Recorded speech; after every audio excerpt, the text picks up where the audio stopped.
Yeah, I saw that the other day. The figure seemed high, but then I thought about it and thought, no, this is like kind of worldwide, and it seems about right. 34 billion, and this is why, as people who know me, and you know, I've done it. I've posted the evidence. I've told people to do exactly what I've done, and it's worked for them. And you know, they've given me the thank yous or posted on Facebook that it worked for them. But if your bank it's charging you like overdraft fees if you haven't got the facility, that is, because a lot of people may have a facility in place and so on. But if you don't have one and you go into the red and then the bank charges you £25 or so, let it build up a little bit and then just phone them up and tell them to give you your damn money back. Not in those terms, but just either threaten to leave, you know, not directly, I'm going to leave you, they don't care. They do care, but it just leads to argument and debate. Just tell them that you're considering using another bank.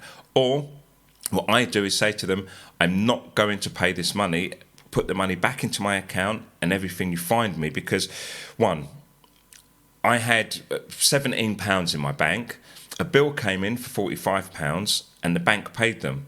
So I tell the bank, you created the debt.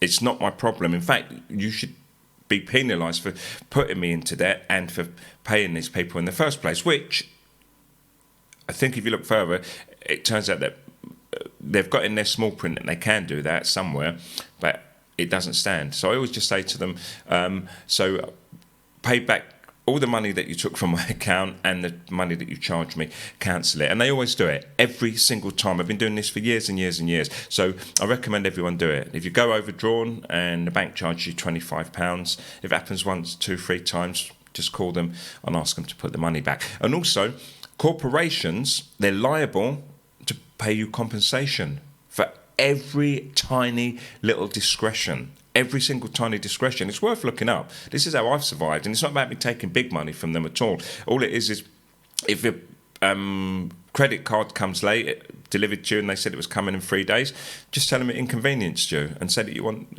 your compensation, and I'll offer you £100 immediately.